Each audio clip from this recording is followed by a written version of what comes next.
Alors dans ce jardin, on va découvrir déjà tout un message. Le message que nous voulions faire passer, c'était l'empreinte carbone, l'empreinte écologique, l'empreinte environnementale. Mais le ferment, ce qui nous a donné l'envie de faire ce jardin, c'est un article dans une revue où on évoquait la main aux algues et aux coquillages d'Émile Gallé, sa dernière œuvre avant de mourir. Et en observant cette main, il y avait donc un oursin. Et l'oursin, voilà, il y a les idées qui ont émergé tout de suite. Et puis on s'est dit, bon, on va faire une main. La main de l'homme, la main du jardinier. Parce qu'on sait déjà quel jardin on va faire l'année prochaine. Et donc ça allait très bien. Et puis c'était mettre en valeur justement le jardinier qui met les mains dans la terre.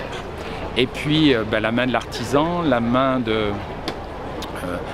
du menuisier. Alors, la main aussi du chirurgien, on va l'évoquer sur le jardin, et puis la main de celui qui soigne, le kiné.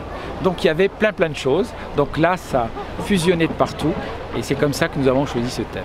Alors 15 scènes végétales, on a un peu plus de 16 200 végétaux sur le jardin, on a plus de 325 assises sur le jardin, c'est que pour que les gens puissent venir. Une immense table, donc cette table qui fait 24 mètres de longueur, il y a 70 sièges autour, elle représente la ligne de la vie. Donc on a représenté aussi sur le jardin la ligne de la famille, la ligne de la santé, c'est intéressant avec, c'est juste derrière moi, et puis la ligne de cœur. D'autres chiffres, c'est les pots, le nombre de pots sur le jardin, il y en a pratiquement 700 en terre cuite. Si on devait donner une bonne raison à tout grand Nancéen, tout Lorrain de venir ici, quelle serait-elle? La bonne raison, c'est le dépaysement.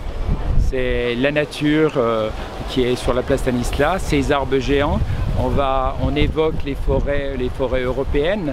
On peut s'isoler dans un arbre, les totems qui ont été réalisés par des étudiants de l'école d'architecture de Paris. C'est un partenariat. On peut venir ici pour voir justement sur cette scène la déforestation des forêts tropicales. C'est pour ça que nous avons donc des plantes de couleur noire. Donc là, c'est tiré des sonnettes d'alarme. Et puis, il y a une scène où vous irez sur un plancher et vous verrez là un puits sans fond. Et là, vous voyez des bouteilles de plastique. Et là, c'est se dire arrêtons de polluer les mers et les océans. Et puis à proximité, vous allez retrouver des plantes épurantes. Donc justement, voilà la plante qui va fixer des métaux lourds, qui va fixer d'autres substances qui sont chimiques. Donc vous voyez, il y a plein de symboliques. Et puis l'autre symbolique, pour terminer, c'est la médecine chinoise. On va parler de feu, on va parler de bois, on parlera d'eau, on parlera de métal et on parlera de terre. Et pour chacun des doigts, on va y mettre une plante différente, des tonalités différentes, pour qu'il y ait une harmonie et puis pour qu'on attire un public de plus en plus nombreux. Des personnes aimeront s'asseoir dans cette forêt européenne, venir contempler ici la forêt tropicale. D'autres vont venir pour observer donc les différents tapis de fleurs, d'autres pour s'asseoir, pour manger. Voilà, on essaye de faire pour tout le monde. Et puis les enfants, ils ont une table tactile à l'entrée, donc pourront découvrir le jardin, tous les chiffres du jardin. C'est ça qui est intéressant aussi. Ça prend de l'ampleur d'abord parce que les visiteurs sont de plus en plus nombreux, c'est vrai.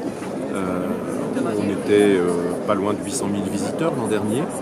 Alors, des visiteurs, ça peut être des Nancéens qui viennent dans un cadre apaisé finalement, souffler un peu. Ça peut être des touristes, parfois qui viennent de loin. Parce que Nancy commence à être réputée avec le jardin botanique, avec le musée aquarium, avec bien sûr tout l'art nouveau à l'école de Nancy qui met en valeur la nature. Nancy est réputée sur ce tourisme un peu des jardins et de la nature. Donc un événement qui rassemble. Voilà. Et moi ce qui m'a beaucoup touché, c'est de voir les partenaires. Année après année, il y a de plus en plus de partenaires, entreprises, artisans, associations, très belle performance de l'Institut des jeunes sourds de la Malgrange qui était très émouvante. Et ça montre qu'autour de ce jardin éphémère, il y a vraiment une mobilisation en fait, des acteurs nancéens. Et je trouve que c'est vraiment une très belle réussite des parquets jardins de la ville que de réussir ce temps fort finalement, qui permet de montrer un peu nos savoir-faire aussi, parce que ici, rien ne va se perdre, rien ne va être jeté. Tout va être ou replanté, ou recyclés. Donc ça montre aussi la capacité à être vertueux sur le plan environnemental, bien sûr.